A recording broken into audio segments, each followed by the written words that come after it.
Muchísimas gracias, Inés, ¿no? Por mi parte, encantadísimo de compartir este encuentro con todos vosotros, con todas vosotras. Muchas gracias a ti, Inés, por hacerlo posible. Y muchas gracias a Alfredo también por su presencia. También la presencia de todos los amigos y amigas, pero en especial la presencia de Alfredo. Y yo estoy a vuestra entera disposición, amigos y amigas, para abordar los contenidos de conciencia que consideréis oportunos.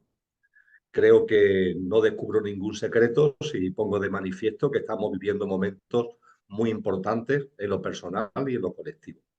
Ciertamente podemos decir que todos los momentos son importantes, y es así. Y podemos decir igualmente que a lo largo de la historia la humanidad ha pasado por muchas situaciones, muchas circunstancias, muchos hitos que son igualmente o están igualmente llenos de significación. Y eso es verdad. Pero no obstante, mi percepción, y no es solamente mi percepción, creo que la percepción de muchas personas, también de muchos de vosotros y de muchas de vosotras, es que estas circunstancias, estos momentos, la situación actual es especialmente notable, es especialmente sobresaliente. Creo que somos muchos los que estamos percibiendo que de algún modo se empieza a olfatear un cambio trascendente que evidentemente afecta a la vida de cada uno y tiene que ver con la vida de cada uno, pero que a su vez es colectivo. Es decir, a lo largo de la historia ha habido muchos maestros, muchas maestras, muchas tradiciones espirituales que nos han hablado de la importancia de que cada uno avance en su sendero espiritual, que cada uno avance en su camino de conciencia. Y esto, sin ningún tipo de duda, es enormemente importante. Es lo que nos enseñó, pongamos por caso, Buda Gautama, con su noble óctuple camino, ese camino que nos debe llevar a la culminación en lo que en Occidente hemos traducido como la iluminación, o es también lo que, por ejemplo, nos enseñó y nos mostró Cristo Jesús cuando nos hablaba del nacer de nuevo y la importancia de morir a una forma de vida basada en el pequeño yo para resucitar y vivir en esta vida de un modo totalmente distinto, que sea coherente y que sea consistente con lo que realmente somos. Y todo eso, sin ningún tipo de duda, sigue siendo total y absolutamente válido, faltaría más. Pero en paralelo, creo que estamos también percibiendo con claridad, y en esto Cristo Jesús ya nos dio una lección importante hace 2000 años, estamos percibiendo con claridad que además de lo personal, también hay una evolución colectiva y que hay una interacción entre la evolución en conciencia personal y la evolución en conciencia colectiva. Y creo que estamos percibiendo que en el contexto de la humanidad, esta humanidad actual, hay una serie de circunstancias, una serie de hechos, como decía anteriormente, que parecen anunciar que algo se está transformando o que algo se tiene que transformar. En definitiva, se trata del anuncio de una nueva humanidad, de una nueva generación humana. Y en ese sentido, amigos y amigas, para no extenderme mucho en esta primera intervención, es cierto que desde hace tiempo se nos han dado señales, es decir, los maestros, las maestras nos han insistido en que nadie sabe ni el día ni la hora, en el que los ciclos, porque al fin y al cabo estamos hablando de ciclos colectivos, en este caso del ciclo evolutivo de la humanidad, que nadie sabe ni el día ni la hora en el que termine esta generación humana y arranque una nueva generación humana. Que no nos liemos la cabeza buscando fechas, porque esto no va de fechas. Y a ese respecto nos han indicado señales, señales. Y entre las señales, para no, insisto, no extenderme, en estos momentos con vosotros y con vosotras destacaría una señal que está presente en las tradiciones occidentales, que están presentes en las tradiciones orientales y que están también presentes esta señal en las tradiciones mesoamericanas de muchos puntos de América Latina.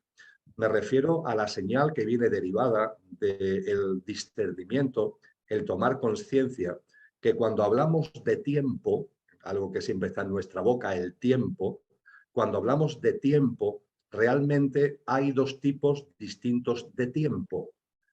Ya desde el punto de vista, por ejemplo, de la Academia Pitagórica, en las enseñanzas de la escuela platónica, hace 2500 años, en definitiva en la filosofía clásica griega, se nos dijo que no solamente existe cronos, cronos es el tiempo cronológico, es el tiempo del cronómetro, el tiempo del calendario, el tiempo lineal, ¿no?, que medimos nosotros a través de nuestros instrumentos.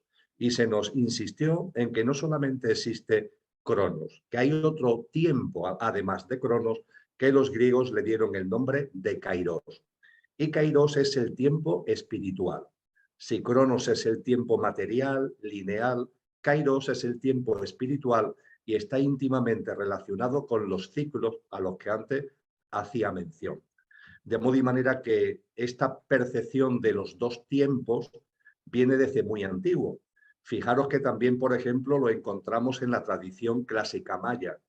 Cuando se hablaba tanto, ¿no? Se sigue hablando tanto de las enseñanzas mayas, también en la cultura y en la espiritualidad maya se nos habla del tiempo y se nos habla también del no tiempo. De hecho, cuando se analizan los calendarios larguísimos, ¿no? Las grandes cuentas de los calendarios mayas, llama mucho la atención y llamó en su momento especialmente la atención que hay un momento concreto en el que los calendarios terminan, es decir, calendarios que se extienden muchísimo en el tiempo. Sin embargo, esas estelas maravillosas que reflejan los calendarios mayas terminan en un momento concreto, en un momento que llevado a nuestro calendario, al calendario que utilizamos mayoritariamente actualmente en el mundo occidental, pues coincide con el 21 de diciembre del año 2012. A partir de ahí hubo una interpretación primaria y también errónea de decir, como los calendarios mayas terminan el 21 de diciembre del 2012, llevando su calendario al nuestro, eso significa que los mayas anuncian el fin del mundo, el fin de la humanidad, el fin de algo en esa fecha, en el solsticio de invierno del año, solsticio de invierno en el hemisferio norte del año 2012. Pero realmente la tradición maya no decía eso. La tradición maya lo que decía es que iba a llegar un momento, que en nuestro calendario es ese 21 de diciembre del 2012, en el que ya el calendario, el cronos, el tiempo cronológico, ya no juega. El tiempo cronológico ya no es lo importante, sino que empieza a ser importante el otro tiempo, el no tiempo que hablaban los mayas, que es el kairos del que nos hablaban los griegos. Y fijaros que cuando, buscando una imagen gráfica para que podamos entender lo que esto significa, podemos ver el tiempo como si fuera un río, el lecho de un río. Y un lecho de un río va a su ritmo, al ritmo que sea. Podemos observar cómo va surcando su lecho y cómo las aguas van pasando. Fijaros que utilizo dos dedos. Este dedo de abajo es Cronos, el tiempo cronológico, y este dedo de arriba es Kairos. Pues bien, en el lecho del río, el río va a este ritmo, con Cronos como protagonista. Es decir, Cronos es el que va marcando el surco, el que va marcando el ritmo. Pero imaginaros que aquí hay una catarata, ¿vale? Que aquí hay una catarata. ¿Qué sucede cuando el río se va acercando a la catarata, cuando le faltan unos pocos kilómetros, que cuando le faltan unos pocos cientos de metros? ¿Qué le pasa al río? Que el río se acelera. Y no solamente se acelera, sino que se remueve, ¿verdad? Conforme más se vaya acercando a la catarata. Esa aceleración, dicho gráficamente, significa que es Kairos, no ya Cronos, sino Kairos el que toma el protagonismo. Porque claro, Cronos es lineal, Cronos siempre son segundos, minutos, días, meses, años. Cronos no puede acelerarse. La aceleración la realiza el tiempo espiritual. Y esa aceleración del lecho del río va unido a removimientos. Dicho esto, que está en todas estas tradiciones muy bien explicado, ¿no sentimos muchos de nosotros que el tiempo se ha acelerado? No hablo ya solamente de los removimientos, que son evidentes, ¿no? Porque no hemos salido de uno cuando estamos en otro, incluso a veces los removimientos se mezclan entre sí. No solamente me refiero a eso, me refiero a la percepción que cada uno tiene de que esto se está acelerando, de que los días pasan más rápidos. Y digo más rápido, mucho más rápido. Es decir, no estoy haciendo referencia a lo que dice la geología, que a lo mejor el núcleo terrestre está teniendo cambios y los días se pueden acelerar, se pueden recortar milésimas de segundo. No estoy hablando de milésimas de segundo. Estoy hablando de la sensación de que todo va muy rápido, que estamos ya aquí reunidos y estamos reunidos un 14 de febrero y hace nada estábamos en lo que era el año nuevo y ya estamos a un mes y medio pasado el año nuevo, que todo va muy rápido. Y esta percepción, os confieso, para terminar, que cuando empecé a tenerla, lo achaqué inicialmente a mi edad. Digo, claro, es que conforme se van teniendo años, puede parecer que el tiempo es va más rápido, ¿no? Es decir, lo percibí inicialmente sintiendo que el tiempo se ha acelerado, lo achaqué a una percepción subjetiva. Pero gracias a los encuentros que mantengo y fundamentalmente la docencia que imparto en másteres universitarios con chicos y chicas de 25, 30, 30 y pocos años, lo compartí con ellos y con ellas. ¿Vosotros sentís que el tiempo se ha acelerado? Y mayoritariamente me decían que sí, abrumadoramente, de forma abrumadoramente mayoritaria, me decían que sí, que sienten que todo va muy rápido, que las semanas pasan volando, que los meses pasan volando. Esa percepción es una percepción que no solamente es mía, ni tuya, es una percepción que tenemos muchos seres humanos. Pues bien, amigos y amigas, esa percepción no es casual. Tiene que ver con el hecho de que efectivamente hay algo que se ha transformado. Ya no es Cronos, el lineal, siempre igual, el que lleva el mando, sino que es Kairos, el que ha tomado el mando, el tiempo espiritual, y eso provoca una aceleración y provoca un removimiento anunciándonos que hay una catarata, que no vemos todavía, pero que ya de alguna forma la podemos presentir. Esa catarata iría ligada a ese cambio en el ciclo evolutivo humano, a la conclusión de una humanidad que ha vivido con unos parámetros, con unos paradigmas, con unos sistemas de creencias, para que surja una humanidad más evolucionada, una humanidad que estará también más en conexión con la propia vibración de la madre tierra que también está evolucionando. Y esto es lo primero, Inés y Alfredo, que quería compartir con vosotros. Es decir, esta Deliciosa percepción presentación. que no es Gracias. subjetiva, sino que creo que esto del tiempo nos ayuda un poco a enmarcar la significación de los momentos que estamos viviendo. Sí, le da sentido al tema de hoy, a que la muerte en realidad no existe. Entonces, esa concordancia me parece maravillosa. Pero yo tengo una curiosidad casi de cotilla. ¿Cómo Alfredo y Emilio Carrillo llegaron a conocerse y a tener esta historia de amor y admiración? ¿Qué ha pasado aquí para que una persona que vive al otro lado del planeta haya conocido, a lo mejor es por lo que dices tú ahora eso del tiempo? Alfredo, ¿qué nos cuentas? ¿Cómo nació todo esto? Bueno, tomando el ejemplo de Emilio, hace 9 años, en el año 2014, yo venía navegando muy tranquilo por ese río, disfrutando de un día de sol, de esparcimiento, y de forma brusca, efectivamente, es cierto lo que dice Emilio, apareció la catarata y me caí en la catarata. Fue la muerte física de mi hijo mayor de 28 años, Nicolás, que en forma inesperada, en un accidente de tránsito, se fue de este planeta. A partir de ahí, sentía la necesidad de ahogarme junto con él e irme junto con él. Hasta que un día encontré un video de un señor andaluz que se llamaba Emilio Carrillo y que está hoy acá conmigo compartiendo este lindo encuentro, y empezó a contar que la muerte no existe. Yo dije, ¿cómo es eso? Si Nicolás ya no está más. Entonces lo empecé a escuchar, y a partir de ahí creo que debo haber escuchado, no sé, más de 200 conferencias de él en YouTube.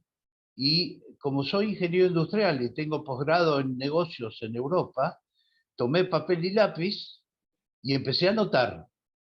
Algo así como hacer un estudio universitario de lo que este señor decía. Entonces empecé a ver que era todo muy coherente.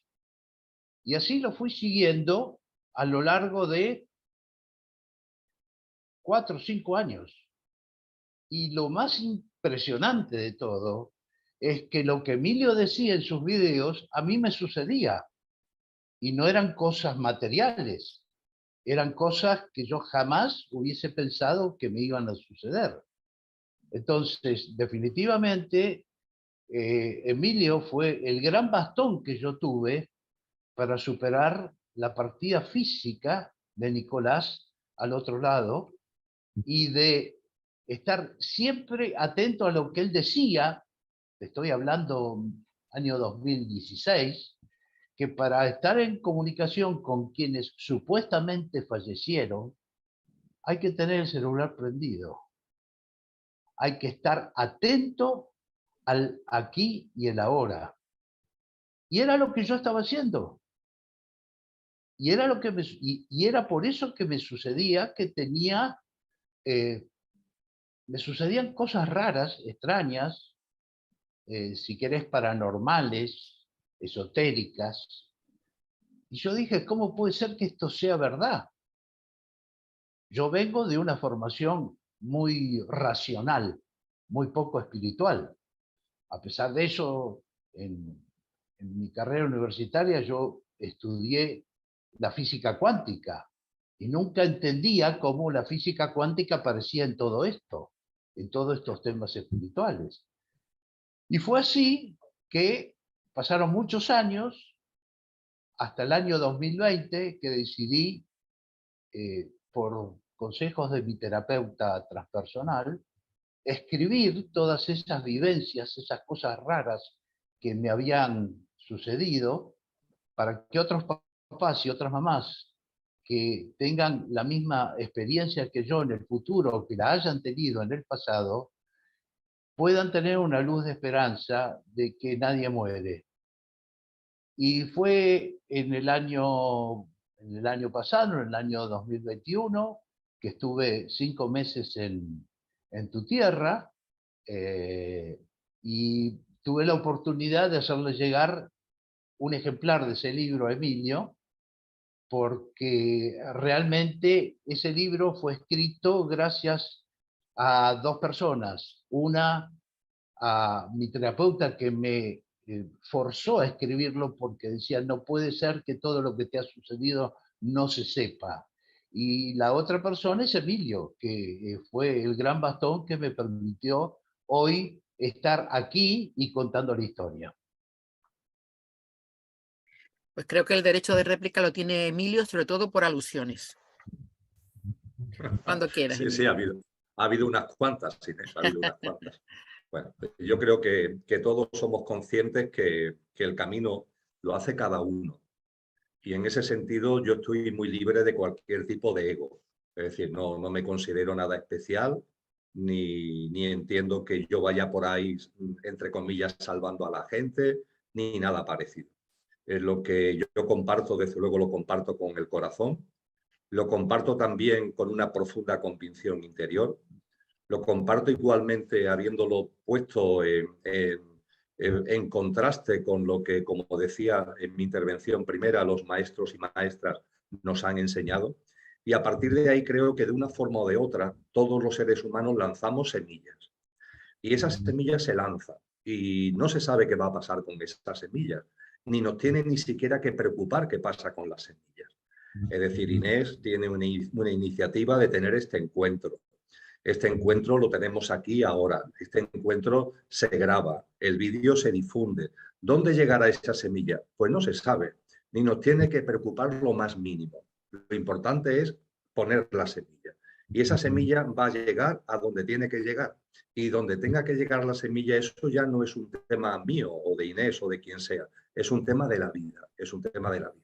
La vida va haciendo, el viento de la vida va llevando la semilla a donde esa semilla puede germinar, donde esa semilla puede brotar. Y lo más importante en ese sentido, quizás más que la propia semilla, es esa tierra, la tierra que está en disposición que la semilla germine.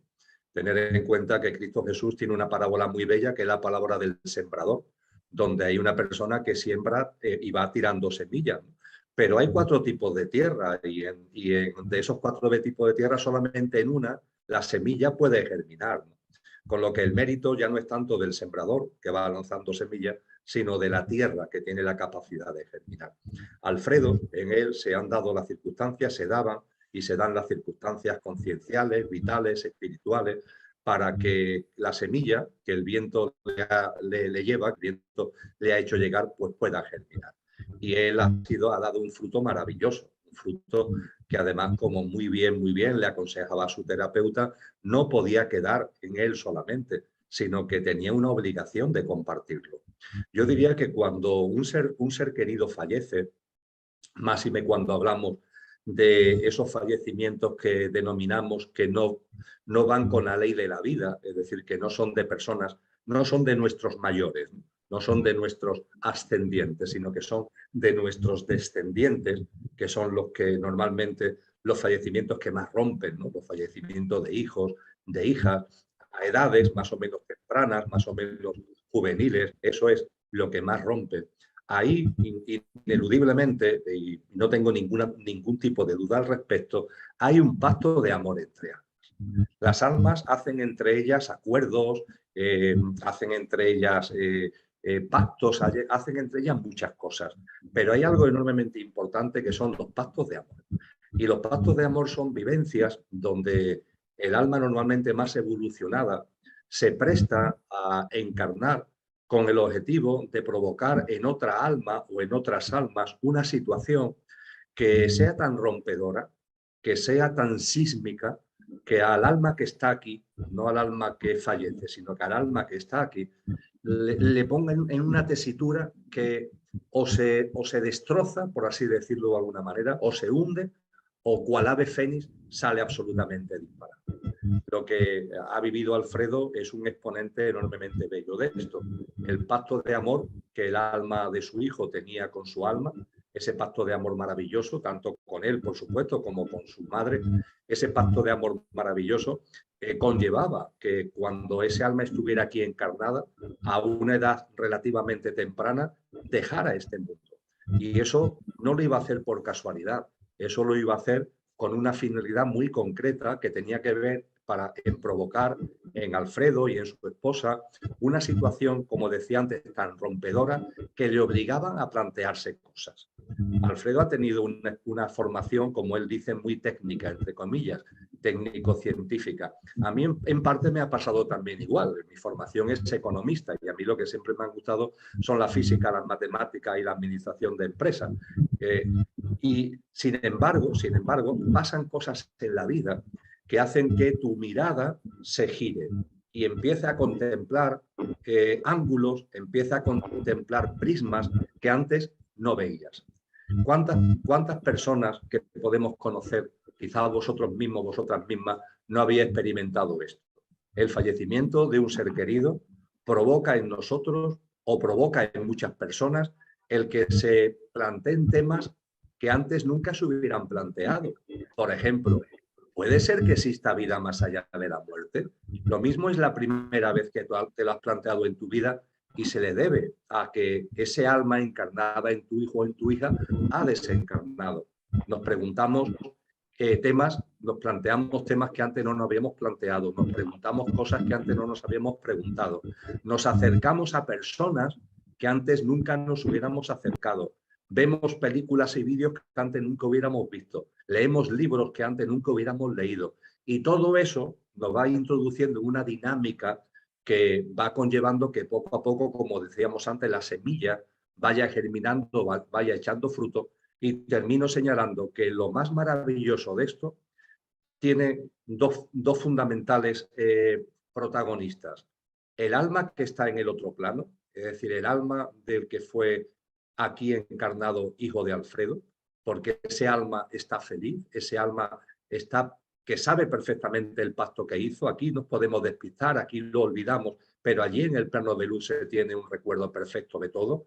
Y ese alma ahí está contemplando como Alfredo, ese pacto de amor le está sacando jugo en conciencia, que ese pacto de amor, por tanto, ha cumplido su objetivo.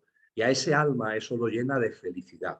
Una felicidad que no es emocional, una felicidad que es amorosa, que es la que allí se tiene, que es una felicidad que está en otros estándares, yo diría, que de una vibración mucho más alta. Con lo que el protagonista del alma desencarnada ahí está lleno de alegría. Pero es que además hay otro protagonista. El otro protagonista no sabemos su nombre. El otro protagonista desconocemos quién es. Y me estoy refiriendo a las personas que gracias a la labor de Alfredo, es decir, gracias a que Alfredo no se quedó encerrado en la experiencia, sino que la ha volcado en un libro y ha hablado de ella y la ha expandido y le ha divulgado, eso a su vez está llegando a un protagonista o a una protagonista desconocido, no sabemos su nombre, pero que le está sirviendo para que el proceso siga. Es una nueva semilla que puede ser que caiga en una tierra fértil que genere un nuevo fruto. Y si genera un nuevo fruto eso, ojalá sirva también para que nuevamente ese fruto tenga también capacidad para germinar una nueva semilla que sirva a su vez para fructificar un nuevo fruto. Y de eso se trata, ¿no? De que unos a otros, con modestia, cada uno en el ámbito de nuestras capacidades y de nuestras posibilidades, vivamos viviendo las experiencias cotidianas con la mayor conciencia posible y compartiéndola, ¿no? Con mucho amor, con mucha compasión, compartiéndola con los demás, porque es la forma que entre todos vamos configurando esa nueva humanidad a la que me refería en mi primera exposición. Emilio, gracias. Alfredo, creo que lo propio sería ahora comenzar con las preguntas, si os parece bien. Alfredo, Emilio. Sí, bueno, quería hacer notar que Alfredo ha escrito un libro maravilloso. Bueno, que nos lo diga él. Siempre, no sé por qué, pero esto me sucedió un par de años después que se fue Nicolás, porque mi terapeuta me sugería: contá esto, escribilo, guardalo, algún día lo tendrás que hacer saber. Y yo me resistía muchísimo por el gran dolor que significaba recordar todo de vuelta. Y finalmente me apareció un nombre en la cabeza, no sé por qué, pues no lo pensé. Iba caminando por la calle y de repente me apareció un nombre que 4, 5, 6 años después, en el 2020, cuando decidí escribirlo, fue el nombre que titulé el libro, y se llama Tu hijo no murió, el mío tampoco. Gracias, Alfredo. Bueno, pues ahora creo que deberemos pasar a las preguntas. Si alguien quiere preguntar, comentar, solamente tiene que levantar el micrófono y hacerlo. ¿Nadie, ninguna pregunta? ¿Todo el mundo lo ha entendido muy bien o no ha entendido nada? Voy a silenciarte, Alfredo, porque haces como un pequeño acople. Espera.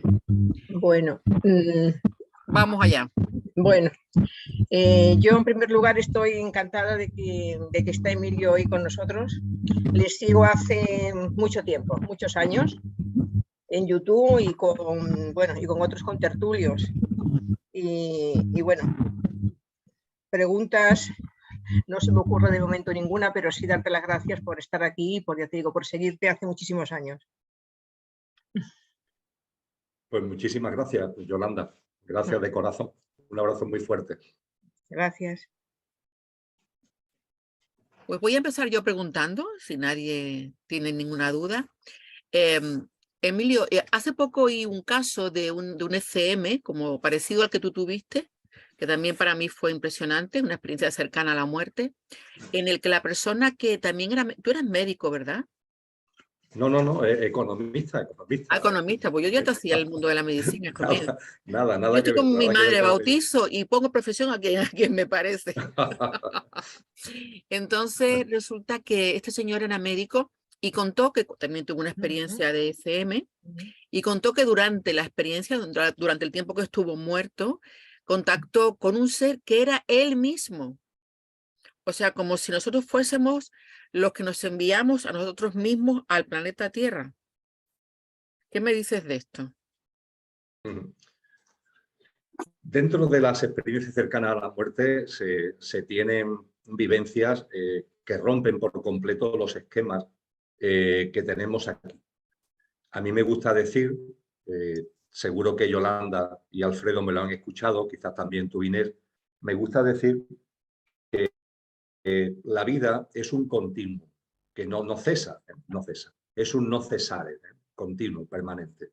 Y que en ese continuo, lo que es la vida tuya, la vida mía, la vida del ser que somos, se va desplegando fundamentalmente en dos planos. O durante mucho tiempo, lo que llamamos tiempo, durante un tiempo enormemente largo, que llamaríamos eones de tiempo, vamos viviendo entre la vida en la habitación del plano del plano físico y la vida en la habitación del plano de luz. Y vamos yendo del uno al otro. Desde el plano de luz encarnamos en el mundo físico. En el mundo físico vivimos las experiencias, a ser posible ligadas al propósito de vida que nos ha traído precisamente aquí, porque no venimos de aquella manera, venimos con un dharma, como dicen los orientales, venimos con un propósito de vida, aunque ciertamente una vez que estamos aquí puede ser que nos despistemos de ese propósito, pero venimos con un dharma. Vivimos las experiencias que corresponden y en un momento determinado abandonamos este plano físico, la vida sigue, pasamos ese estado que se llama el tránsito, ese estado intermedio que es el tránsito, una especie de vestíbulo que nos lleva a la otra habitación de la vida, que es la habitación del plano de luz. Las experiencias cercanas a la muerte se desarrollan en ese nivel intermedio, es decir, creo que nos hemos quedado sin la conexión con Emilio. Aprovechamos, David, perdona Emilio, porque te has quedado frozen, te has quedado ahí congelado. ¿Ah, sí? Sí, por favor, si quieres volverlo a repetir así, las últimas líneas. Perfecto. Creo que espero que se haya escuchado lo de la habitación de la vida en el plano físico, la habitación de la vida en el plano de luz y el estado intermedio, ¿no? El vestíbulo que separa el uno de la otra. A partir de ahí, la experiencia cercana a la muerte se desarrolla en el vestíbulo, es decir, se desarrolla en el estado intermedio, se desarrolla en el tránsito. Pero claro, se desarrolla en el tránsito cuando el desencarnado ya está yendo hacia el plano de luz. De hecho, hay muchas experiencias cercanas a la muerte que llegan al famoso túnel de luz. Es decir, el túnel de luz es algo así como la puerta al plano de luz. Entonces, lo que se vive, lo que se percibe en ese estado de tránsito, como comentaba al principio de esta tercera intervención, rompe nuestros esquemas mentales. Y hay que tener en cuenta que en ese estado de tránsito nada es como es aquí, es decir, las leyes físicas, por decirlo de algún modo, el propio tiempo, entre comillas, es totalmente distinto al que hay aquí, lo tenemos que tener en cuenta. Y en segundo lugar, podemos percibir realidades que aquí no percibimos o que aquí resultan muy difíciles de percibir. Fijaros, con relación a lo que comenta Inés, el alma está en el plano de luz, el alma que va a encarnar. Decía San Juan de la Cruz de forma muy bella que el alma es como un vehículo, ¿no?, que utiliza el espíritu para poder encarnar y que cuando el alma encarna, el espíritu está en su centro. Es como si fuera un árbol y el espíritu es la savia que vivifica ese árbol. Y lo que encarna, entre comillas, es el alma, lo que encarna es ese árbol al que hacía mención Juan de la Cruz. Pues bien, a partir de ahí el alma, cuando encarna, no encarna entera. Eso es algo que a veces oigo y no casa ni con las experiencias de muchas personas ni con las enseñanzas de los sabios y sabias. El alma no encarna entera. El alma de cada uno de nosotros tiene una envergadura, tiene una vibración que imposibilita que pueda encarnar en un cuerpo. El alma lo que hace es que se proyecta, se proyecta. Es como un foco de luz que lanza un rayo de luz. Ese rayo de luz es lo que encarna. Esto es importante, amén de que ahora volveré a lo que ha comentado Inés, esto es importante por lo siguiente. Hay veces que padres y madres me dicen, bien, yo sé que mi hijo o mi hija ha desencarnado y que está en el plano de luz. A lo que aspira mi corazón es que cuando yo desencarne, me dice ese papá, me dice esa mamá, cuando yo desencarne y mi alma vaya al plano de luz, haya un reencuentro con el alma de quien fue mi hijo o de quien fue mi hija y disfrutar de ese reencuentro. Pero, ¿y si cuando yo fallezca físicamente y vaya al plano de luz, el alma que estaba en mi hijo o en mi hija ha vuelto a encarnar? Entonces, como si nos cruzáramos en el camino. Es decir, el alma de mi hijo está aquí y ahora cuando yo voy para allá resulta que él ha encarnado, con lo cual ese reencuentro en el plano de luz, que es lo que anhela mi corazón, no se produce. Pues bien, eso es un imposible porque el alma, cuando encarna, no encarna en su totalidad, sino que, repito, es como un foco que proyecta la luz. Con lo cual siempre está en el plano de luz. Es decir, que aunque el alma del hijo desencarnado, cuando el papá o la mamá desencarnados a su vez lleguen al plano de luz, aunque este alma se haya proyectado, lo que ha proyectado es un rayo, pero el foco sigue aquí, con lo que el encuentro siempre se produce. Esto es algo muy bello que además seguro que a más de uno le puede tranquilizar. Pero yendo a lo que comparte Inés, es que la realidad, fíjate, es que en ese tránsito, donde todavía no estamos en el plano de luz, estamos en camino al plano de luz, empezamos ya a percibir estas cosas, pero todavía estamos como muy impregnados de la experiencia en el plano físico. Y claro, impregnados de la experiencia del plano físico, pero viendo ya realidades que pertenecen al plano de luz, todavía puede ser que la interpretemos de un modo que, accediendo a la gran realidad, le demos un estilo, le demos un formato que todavía tiene que ver con el plano físico. Es así, Inés, como yo entiendo que es lo que le pasó a este doctor que tú comentas. Es decir, este doctor lo que tuvo una percepción es que álmicamente, lo que es álmicamente, está aquí, ¿no?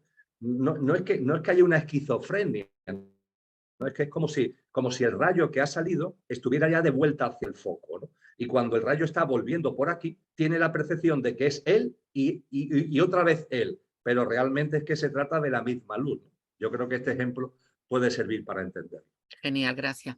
También quisiéramos oír a David Graña, compañero y también un gran profesional, que tiene algo que aportarnos. Cuando quieras, David. Hola, muy buenas noches. Hola. No sé si Bueno, oye, esta es la foto de Gio, que consta en acta. es que es más guapa que yo. Es más guapa que tú, eso es verdad. Aquí estamos. Hola, amor. Bueno, muy buenas noches.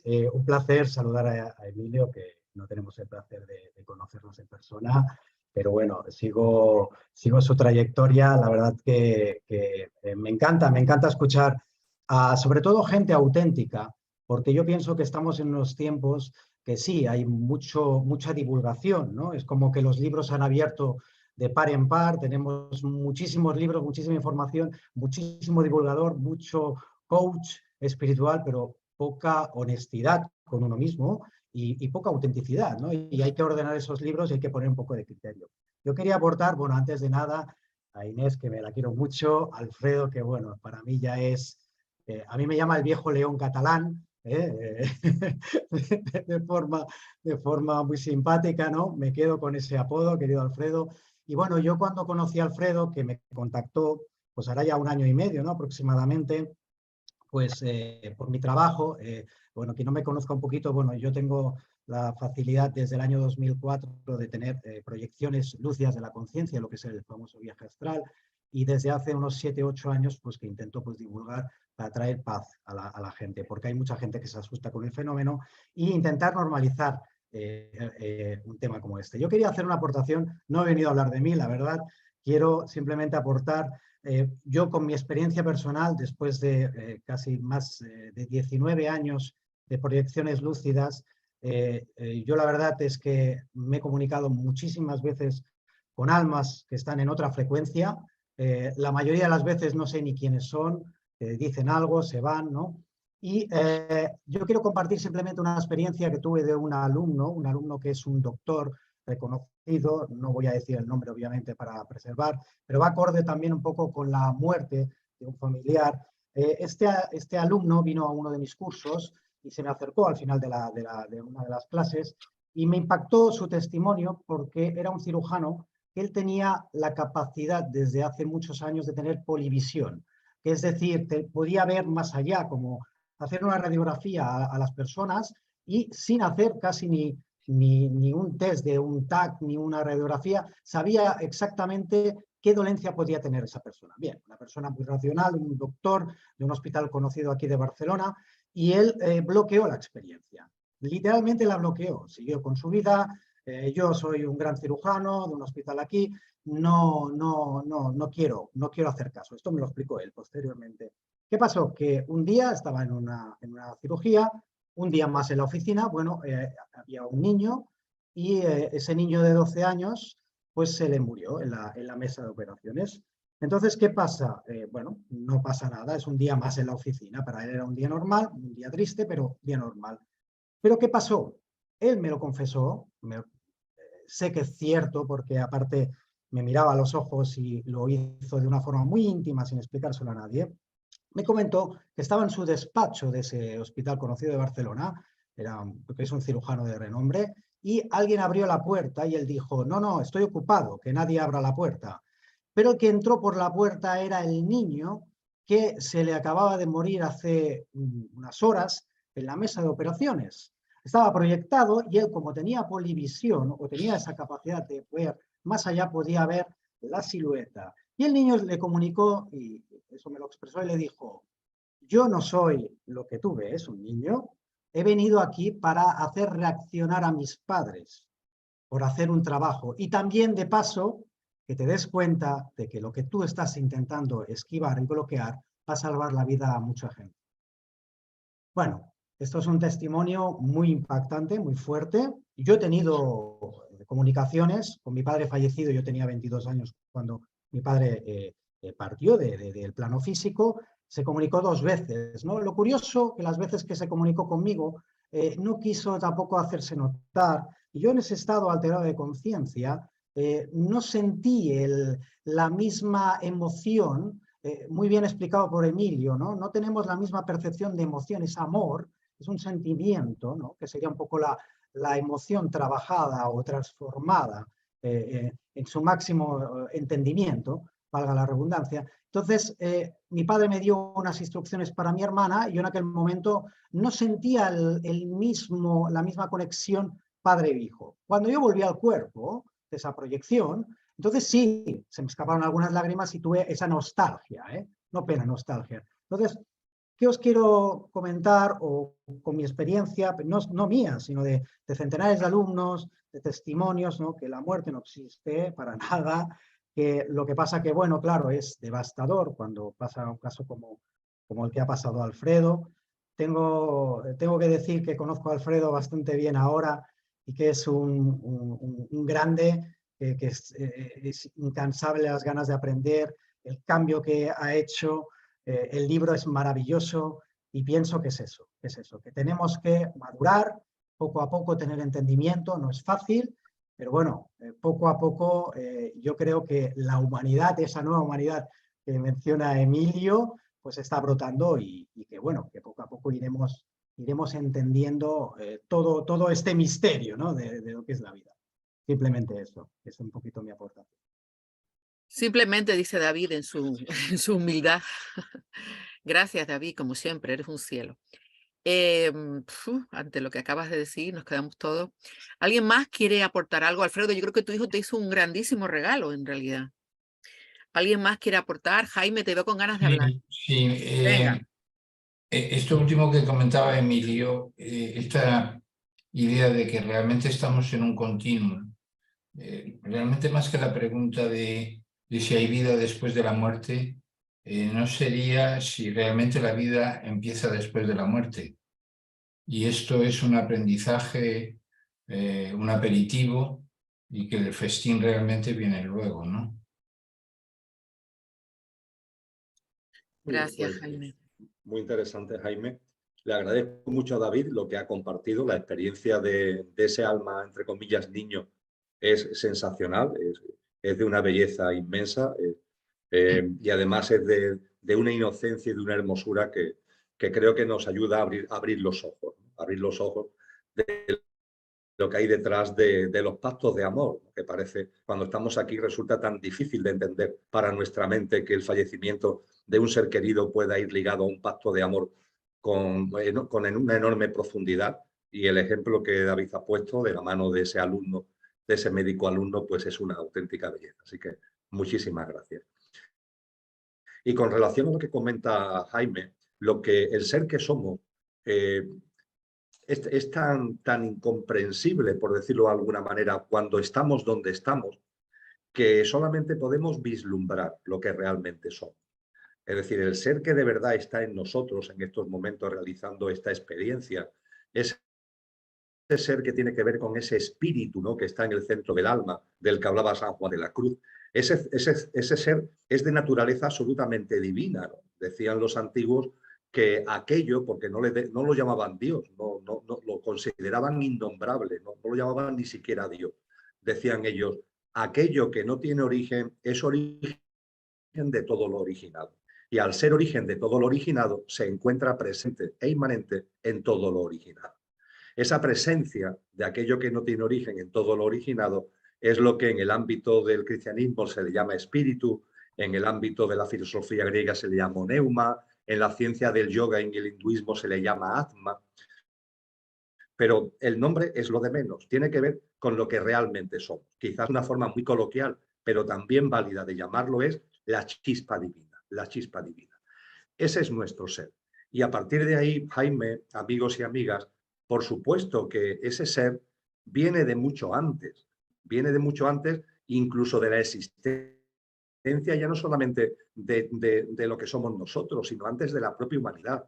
Ese ser existe antes que la propia Tierra. Y cuando desaparezca el mundo de las realidades que conocemos, ese ser va a seguir siendo, va a seguir existiendo. Y creo que en ese sentido, por resumirlo de una forma muy sintética, tenemos que agradecer la riqueza del idioma que hablamos, es decir, del castellano, o coloquialmente como se le suele llamar el español, porque es una lengua muy rica, que tiene matices que son muy importantes para comprender las cosas de la conciencia. Y me refiero en concreto a esos dos verbos que tenemos a nuestra disposición, el verbo ser y el verbo estar, como dos verbos perfectamente definidos y perfectamente diferenciados, cosa que no ocurre en otras lenguas. Os recuerdo, por ejemplo, que en inglés esto no sucede. En inglés hay un mismo verbo, el verbo to be, que vale tanto para ser como para estar. Y ahora depende del contexto el entender si se está hablando del yo soy o del yo estoy, si se está hablando del ser o se está hablando del estar, lo cual hace que no haya una diferenciación clara y absolutamente patente entre lo uno y lo otro. Pero en el idioma que nosotros hablamos, eso sí está claramente plasmada esa diferencia. A partir de ahí, fijaros qué cosa tan simple y tan bella acudiendo a la lengua que aquí estamos compartiendo. Somos el ser, eso es lo que somos, el ser. Y el ser cambia de estados, cambia de estar. Cuando digo que la vida, y cuando los maestros dicen que la vida es un continuum, se refiere a que el ser siempre es. Esa vida, esa existencia, siempre es. Y lo que cambia es el mundo de las formas, lo que cambia es el contexto, es el escenario, lo que cambia es la encarnación, lo que cambia en definitiva es el estar. Ninguno de nosotros somos el nombre que aparece en la pantalla. Inés no es Inés, Mercedes no es Mercedes, Jaime no es Jaime, Alfredo no es Alfredo, David no es David. Nuestro estar sí se responde a esos nombres. En mi estar estoy en Emilio, pero no soy Emilio. Y esto no es una locura, es una auténtica realidad que además estamos llamados a vivirlo sin esquizofrenia. Es decir, a mí me gusta hablar, como muchos sabéis, del coche y del conductor. El coche es nuestro estar. El coche es el pequeño yo. El coche es el yo físico, emocional, mental y la personalidad a él asociada. En cambio, el ser es el conductor que encarna en el coche para vivenciar la experiencia humana y que ahora está en este coche y hay un momento determinado que dejará de estar en este coche. El ser que encarnó en Nicolás, el hijo de Alfredo, en una serie, en un tiempo, estuvo en ese coche Nicolás. Pero hay un momento determinado que ese coche ya le ha dado lo que tenía que darle, las vivencias, las experiencias, y ese ser abandona el coche. Ha cambiado simplemente el estado. Ahora estoy en el coche, ahora no estoy en el coche, pero ser sigo siendo. Y el ser no cambia. El ser es lo impermanente. Y a partir de ahí, amigos y amigas, es lo que no debemos olvidar, la diferencia tan preciosa que nuestro idioma recalca entre el ser y el estar. Y vivir esta vida, que es una auténtica maravilla, en este planeta que es de una enorme hermosura, sabiendo que aquí estamos desarrollando un estar, pero que hay un momento determinado que, al igual que hemos venido, volvemos. Y lo que no cambia es el ser y lo que cambia es nuestro estado, lo que cambia es el estar. Creo que esto, Jaime, nos ayuda a entender bien lo que es ese continuum y más allá de las dudas metafísicas que podemos tener sobre la naturaleza concreta y específica de esa chispa divina, de ese ser, que es lo que realmente somos. Gracias, Emilio. ¿Alguien quiere preguntar, aportar? Yo voy a decirle a Inma que aproveche el momento para hacer esa pregunta que ella siempre tiene en mente, que a veces la tiene un poco así. ¿Dónde está Inma? Que se me fue. Ah, querida Inma, levanta el micrófono y haz tu pregunta. Sí, ¿está? ¿Ya? ¿Estoy bien? ¿Ya? Estás en antena, venga, vamos. Bueno, pues mi pregunta es que mi pregunta es, vamos a ver, estamos es que cuando el señor Carrillo habla, dice de un ser que viene y se encarna, solo uno, pero mi pregunta es, ¿cuántos somos? ¿En cuántos planos estamos? Y si realmente reencarnamos o es que estamos, porque nos vamos, pero siempre estamos en los diferentes planos.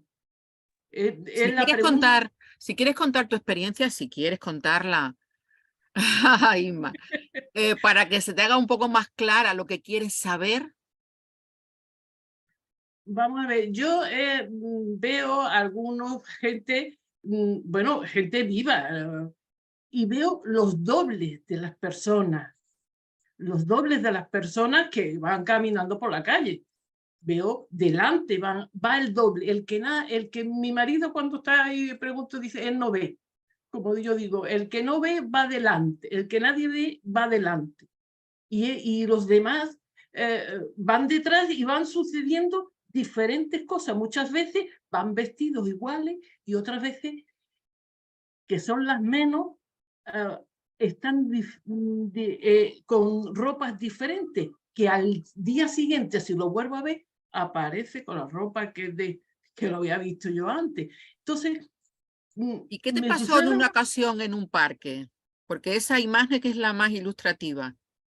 No, eso es que fue en una plaza y yo iba caminando y estaba en una zona de tenderete, era Navidad y había muchos tenderetes, y entonces yo vi que mi marido se quedó atrás y yo seguí caminando y de pronto veo que todo estaba abarrotado, no se podía ni acercar a los tenderetes, pero había uno que estaba solito, apenas había nadie. Y digo, ay, le voy a comprar una cosita. Y me acerco y yo veo que allí no hay nadie. Que no hay un señor que esté regentando aquello. Y me asomo y veo a un niño en cuclillas que está lijando una cucharita de madera perfectamente hecha, perfectamente. Y digo, está ahí un poco de atrezo, está chiquillo, pero oye, chillo, yo estaba pensando que el niño estaba muy fresquito vestido, con la camisita era muy finita y la ropita era muy finita. Era un traje de disfraz, pero una telita finita. Y entonces le dije que cuánto costaba el palito de la miel. Y él me dijo que 2,50. Y bueno, yo le dije que era muy caro. Y entonces el niño me miró y me dice, te lo regalo.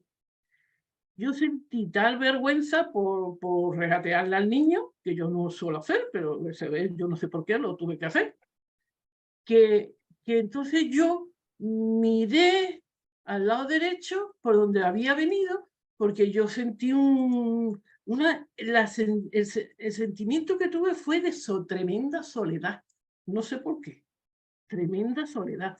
Y entonces miré al lado derecho y ya me quedé pasmada porque lo que veo es una especie de cristal lechoso que corta a las personas por la mitad, por el brazo, y el corte ese que lleva a la gente, ese corte está hecho de bolitas, está lleno de bolitas chiquititas, grises. Y veo que la gente se mueve y tal, pero y se pone, ese corte es más grande, más chico, pero la gente de aquí no pasaba para allá, porque no había nadie, había 4 pelagatos y aquello estaba abarrotado y había muy poca luz aquí en donde yo estaba, muy poca luz.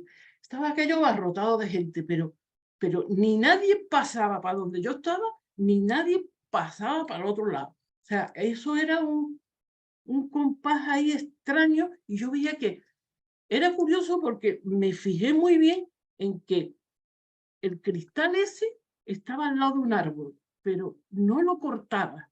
Igual que cortaba a las personas y decía, de aquí para acá no pasa nadie, eso no cortaba. Subía por el árbol y daba la vuelta a la copa del árbol y seguía para arriba, y ya no veía yo hasta cuándo llegaba eso, y yo miré para allá y yo no sé hasta cuándo llegaba al final, pero el filo estaba ahí. Y entonces yo, muy asustada, yo dije, yo quiero ir con mi marido, y con el palito crucé otra vez y me fui, pero no investigué, no dije, uy, qué raro esto, voy a investigar. No, yo crucé y le dije a mi marido que estaba allí mismo, digo, mira, te voy a enseñar una cosa extrañísima que va a pasar. Y a girarme, todo había cambiado, todo era luz, todo era normal, gente para arriba, para abajo, pero voy a la tienda y me veo un hombre muy grande, allí muy grande, ese hombre no estaba. Y digo, oiga, mire, yo toda despistada, mire, que es que el niño que había ahí, que me ha dado esto, que es de la tienda. Señora, ¿qué niño? Digo, el niño que había ahí lijando. No, señora, aquí eso está prohibido, ¿cómo va a estar un niño trabajando? No sé qué, no sé cuánto. Y entonces me dice, pero señora, usted no estaba aquí. Digo, ¿cómo que no estaba aquí? Yo estaba aquí y he cogido este palito de ese bote de ahí. Dice, no, usted no está ahí. Entonces cuando ya me dijo algo, que ya se enfadó muchísimo el señor, cuando me dijo, ¿y yo dónde estaba? ¿Yo dónde estaba? Digo, no, es que usted no estaba. Usted, pero está diciendo usted, pero ¿cómo no voy a estar yo? ¿Cómo no voy a estar yo? Entonces ya mi marido me hizo señal y dice, mira, vámonos, esto no tiene pinta de tener llegar a ningún entendimiento. Total, y ya nos fuimos. Pero yo, claro, eso y otras muchas cosas que me han pasado, yo veo que todo es muy complicado. O sea, cada persona tiene unas vivencias que puede parecerse a otra persona, pero cada uno tiene unas vivencias, una realidad diferente. Yo también soy alérgica a los medicamentos y me pusieron una inyección y me desmayé. Y fue una reacción muy fuerte y bueno, estuve, pues no sé, tan muerta, parece ser que tuve una experiencia, pero era una experiencia extrañísima porque todo el mundo habla de luces, de verse. Yo no me vi, yo noté que me levantaba y me iba para atrás, y me iba para atrás, y yo estaba tranquila, todo era negro, yo iba de espalda. Y eso sí, en un momento dado, alguien, pero que ni vi, ni escuché voz, ni nada, alguien, es como si alguien sembrara algo en mi cabeza, y ya yo sé lo que tengo que hacer, era mirar para el lado izquierdo, que vi que no llevaba ropa, porque me vi el hombro desnudo. Miré para el lado izquierdo y vi una raya blanca que estaba al filo de los talones. Y eso quería decir que como siguiera, o sea, que como siguiera dejándome ir para atrás, si sobrepasaba esa línea, ya no podía volver. Entonces yo dije, no, y boom, fue un empujón hacia adelante, y claro, los que estaban allí, desperté con el grito, y yo le pregunté después a mi tía que estaba al lado mía, y le dije, tita, ¿yo grité y me desperté, o desperté y grité? Dice, no, hija, tú pegaste un grito espantoso antes de despertarte. Claro, yo solo sabía. Gracias por compartir esto. Lo del espejo ya lo contamos otro día. Ah, pues. No, es otro día. Espérate, que son casi las 9. Emilio tenía algo que decirte. Además, me permito preguntar en tu nombre, que tú siempre me haces esa pregunta, si reencarnamos o es que vivimos en diferentes planos de existencia y no existe realmente la reencarnación. Ay, sí. Venga. Gracias, cariño. Gracias a ti. Emilio, ¿qué me dices tú a mí de esta muchacha? Muy bien, pues Bueno, como has podido ver, es gaditana. varias cosas. Lo primero, agradecerle, ¿no?, que comparta la experiencia, porque muchas veces cuando se tienen experiencias tan potentes y tan extrañas, pues se tiene la inclinación, le pasa Es la a mucha primera, gente, la primera vez. se tiene la inclinación de guardar silencio y de quedárselo para uno mismo, para una misma, para que no nos tilden de loco y cosas parecidas. Así que le agradezco mucho que lo comparta. De la misma forma os digo que lo que es la experiencia en sentido estricto que ella ha compartido, no le sé dar una explicación. Es decir, no sé eso a lo que responde ni lo que significa. Lo que sí sé, porque me ha ocurrido ya con muchas personas, es que vivencias que podemos llamar anómalas, irregulares, extraordinarias, abundan. Y lo que sucede es que muchas veces, como decía hace un momento, la gente se las guarda, no las comparte. Pero se viven muchas experiencias extraordinarias. La realidad es que la vida es francamente extraordinaria. Y compartía, cuando hablaba al principio de Cronos y de Kairos y de la catarata, compartía que el camino que nos corresponde hacer es un camino que hace cada uno, pero que en paralelo también hay un camino colectivo. Y ese camino que es de cada uno y que a su vez es colectivo, estamos acompañados. No es un camino que hagamos solos, ni el individual ni el colectivo. Lo hacemos acompañados. Y hay compañías de distinto tipo, es decir, no todas las compañías tienen el mismo, vamos a llamarlo así, para no entrar en ningún tipo de calificativo, no todas las compañías tienen el mismo perfil vibracional. Hay compañías de más alta vibración y compañías de más baja vibración. Yo creo que miramos al mundo en el que estamos y podemos percibir la interferencia, la presencia e interferencia de esas vibraciones densas, ¿no?, de esas vibraciones bajas que están ahí como dificultando, como obstaculizando el proceso evolutivo. Pero también hay un acompañamiento de frecuencias altas. Y esas frecuencias altas no interfieren, precisamente por ser seres de alta vibración, no interfieren, pero sí acompañan y sí nos apoyan. Y muchas de las experiencias que yo he conocido debido a la generosidad en el compartir de muchas personas, las interpreto como realidades que desde esos mundos sutiles, desde esas formas de vida de esos seres de alta vibración, generan en nuestro contexto o nos permiten ver en nuestra vida cotidiana con el objetivo de que abramos los ojos. Es decir, si hablábamos a propósito de Nicolás y de Alfredo, hemos hablado de los pactos de amor entre almas, cambiando el escenario, cambiando la escala, pero con el mismo objetivo de ayudar a las personas a que se planteen que hay algo más allá de lo puramente material, que hay algo más allá de lo que vemos a simple vista.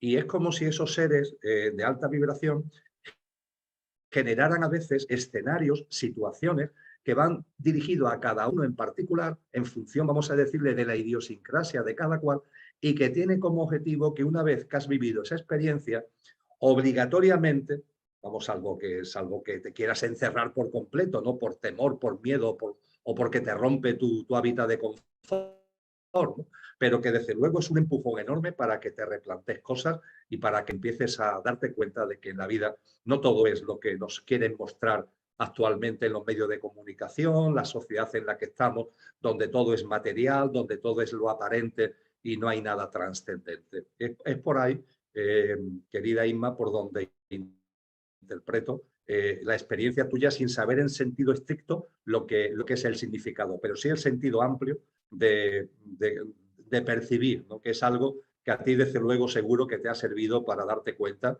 o para tomar más conciencia de que hay otras realidades y que esas realidades están ahí y hay que abrir los ojos para poderlo percibir y para poderlo a veces no ver con los ojos físicos, pero sí percibir por intuición, por inspiración, por sensibilidad. Creo que por ahí puede ir la cosa.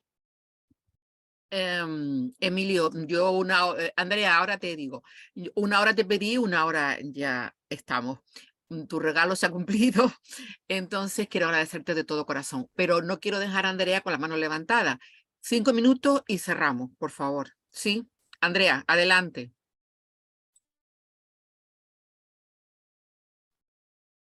Tienes que abrir Que el me micrófono. confundí. Ay, Sí, ay, sí. ay. Buenas noches Inés, buenas noches a todos. Seré rápida, es solo una pregunta. ¿Los seres humanos aprendemos solamente cuando estamos en la experiencia, en este plano de la realidad?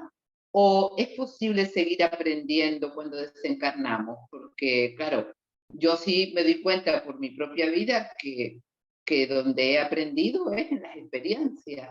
Y la pregunta que me hago es que, como me doy cuenta que he aprendido muy poco, que hay muchísimo que me queda por aprender, digo, caray, cuando me vaya, ¿será posible seguir aprendiendo? ¿O solo se puede aprender en este plano? Esa es la pregunta para Emilio o para cualquiera que me la pueda contestar. Gracias, Andrea. Muy bien, pues con mucho gusto. No sé si Alfredo quiere compartir algo, pero con mucho gusto hago una serie de reflexiones. He puesto el ejemplo de que estamos viviendo esta vida en nuestro estar actual en el plano de la habitación de la vida física. Desencarnamos, pasamos el tránsito y vamos a la habitación de la vida en el plano de luz. Aquí vivimos una serie de vivencias, una serie de experiencias, lógicamente. Esas vivencias y esas experiencias las llevamos con nosotros. Y en el plano de luz recogemos la cosecha de lo que hayamos sembrado. Es decir, por nuestros comportamientos, por nuestras conductas, por nuestras obras, lo que hayamos sembrado aquí, lo recogemos aquí, en el plano de luz, como cosecha. Es esto a lo que se refiere Cristo Jesús, Jesús de Nazaret, en el capítulo 25 del Evangelio de Mateo, donde nos habla de una lámpara de aceite. Utiliza el símil del alma como una lámpara de aceite que estamos llamados a ir llenando de aceite. ¿Cómo vamos llenando la lámpara de aceite? Pues a través de lo que sembramos en la vida física y recogemos como cosecha en el plano de luz. Extraemos aceite y ese aceite se lo incorporamos al que ya tuviera la lámpara de encarnaciones anteriores para volver a encarnar. Volvemos a sembrar, volvemos a desencarnar y otra vez en el plano de luz, nueva cosecha, extraemos el aceite que corresponda, lo echamos a la lámpara, deberíamos tener cada vez más aceite, a eso estamos llamados, y volvemos a encarnar. Las reencarnaciones están en todas las tradiciones espirituales, también está en el cristianismo. El cristianismo eliminó la reencarnación en el siglo VI, pero hasta el siglo V el cristianismo estaba convencido de que había reencarnación. De hecho, hay un milagro de Jesús de Nazaret en los evangelios que lo pone muy bien de manifiesto, ¿no? Porque él va con sus discípulos y tienen delante a un ciego de nacimiento, a un ciego de nacimiento. Es muy importante el dato de que el ciego sea de nacimiento. Y entonces Jesús sana a ese ciego de nacimiento. Y los discípulos que están con él le preguntan, maestro, ¿por qué era ciego? Fijaros, ¿por qué era ciego? Dice, ¿es por su culpa? Estamos hablando de un ciego de nacimiento. ¿Esa culpa qué es? ¿A qué está haciendo referencia esa expresión de por su culpa? Esto tiene que ver con lo que la tradición hinduista, la tradición budista llaman el karma, ¿no? Es decir, algo de una vida anterior que le está afectando de modo que ha provocado que en esta nueva vida sea ciego de nacimiento. E incluso hay una escena también en los evangelios donde a Juan Bautista le pregunta si es la encarnación de Elías, ¿no? O hay en definitiva una presencia de las reencarnaciones en todas las tradiciones espirituales. Y fijaros que es lo lógico, porque el puñadito de años de una vivencia física en este plano es muy poca cosa. El puñadito de años que mi dimensión álmica y espiritual pueda desarrollar como Emilio, eso es nada en el contexto de lo que es la vida, de lo que es el universo. Ese puñado de años que el alma que está encarnada en Viviana pueda desarrollar como Viviana es algo muy, muy estrecho. El sentido común lleva a pensar que el universo no es una especie de fábrica de churros de almas ahí continuamente, sino que las almas nacen y tienen un recorrido experiencial a través de reencarnaciones. Eso es a lo que parece que estamos llamados. Con lo que sí tenemos que tener muy presente, por tanto, es que estamos sembrando. Porque si vamos al plano de luz y aquí hemos sembrado piedras, egoísmo, egocentrismo, materialismo, de las piedras no podremos cosechar aceite. En cambio, si aquí hemos desarrollado al menos una parte de nuestra vida obras de una cierta calidad vibracional, de solidaridad, de cooperación, de amor, de compasión, entonces sí, entonces lo que hemos sembrado aquí, allí sí le podremos sacar aceite, echárselo a la lámpara, ir aumentando poco a poco en cada encarnación el nivel de aceite, que es a lo que estamos llamados. Dicho esto, el plano de luz es un plano de cosecha de lo que aquí sembramos. Pero fijaros que lo que pregunta Viviana es, bien, estas experiencias que estamos aquí nos ayudan en nuestro proceso conciencial y evolutivo y de hecho son las posibles semillas, la siembra para que nuestra alma pueda cosechar ese aceite que es la evolución en autoconsciencia a la que he hecho referencia. Pero en el plano de luz también hay vivencias de las que podamos sacarle jugo. Es decir, en el plano de luz, aparte de la cosecha a la que acabo de hacer mención, hay también vivencias de donde podamos sacar ese jugo, esas vivencias, esa conciencia a la que hace referencia Mariana. Pues claro que sí, amigos y amigas, claro que sí.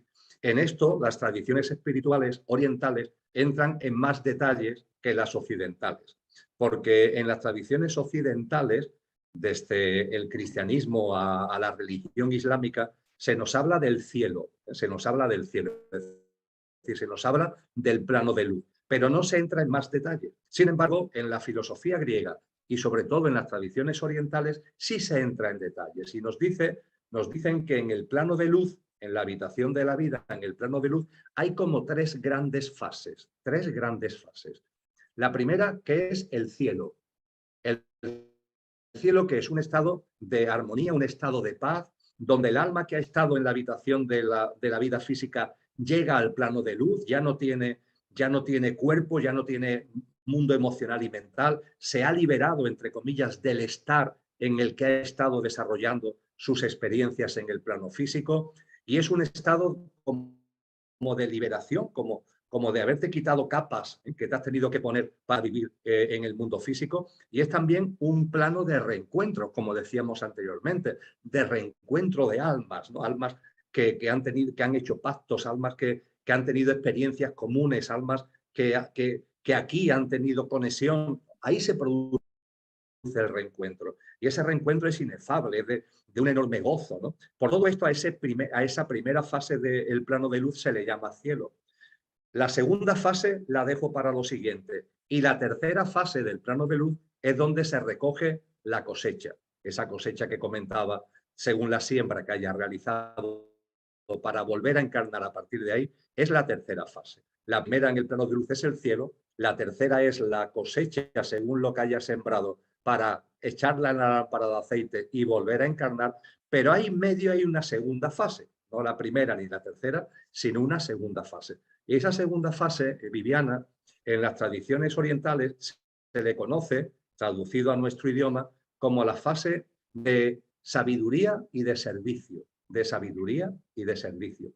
¿Qué significa esto? Fijaros, significa que el alma, cuando ha pasado ya la primera fase, que no tiene un marco temporal, esto no es un tema de estar con el reloj en la mano, depende de cada alma, los procesos pueden ser más largos, menos largos. Cuando el alma ya deja el cielo y pasa a la segunda fase del plano de luz, el alma lo primero que recibe es sabiduría. ¿Qué se entiende o qué tenemos que entender por sabiduría? Las preguntas que en conciencia te hayas planteado en la vida física se responden. Pero ojo, las preguntas que te hayas planteado en la vida física, no preguntas que no te hayas planteado. Es decir, lo mismo ahora mismo de nuestra conversación están saliendo preguntas metafísicas trascendentes, ¿verdad? Y lo mismo desencarnamos y esas preguntas que aquí nos estamos haciendo no se han contestado en nuestro devenir cotidiano.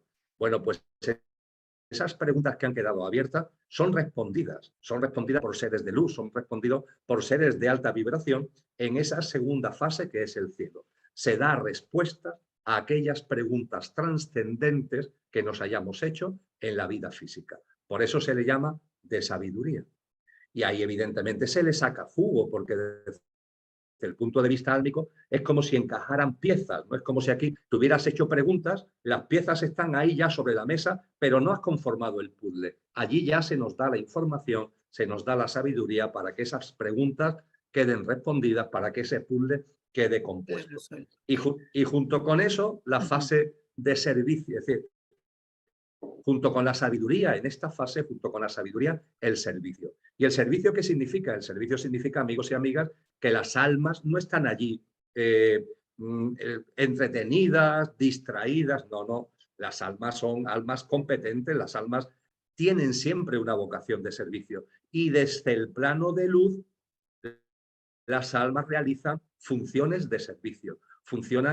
Hacen servicio, por ejemplo, a desencarnados en el tránsito, acompañamiento a desencarnados en el tránsito.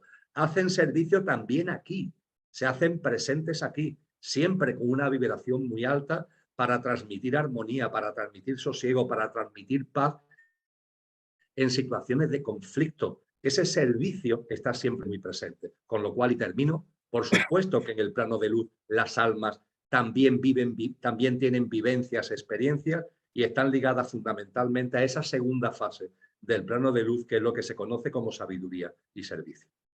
Terminamos aquí. Viviana, cariño, le haré llegar tu pregunta a Emilio, porque ya estamos más allá del tiempo. Muchas gracias de todo corazón a Emilio, a Alfredo, por supuesto, bueno, a todos, a David y a todos los que habéis participado, Inma, por haber abierto tu corazón. Y bueno, de verdad, Emilio, ahora, como no nos escucha nadie, te voy a comprometer para una próxima reunión. Pero por favor te pido que no me cites dentro de un año, y menos el día de los enamorados, haz el favor de tener un poquito de piedad. ¿Vale? Pues muchísimas gracias, de verdad, de todo corazón a todos. Gracias. Muchas gracias. También yo Gracias. me uno a ese agradecimiento. Muchas gracias, Inés. Adiós.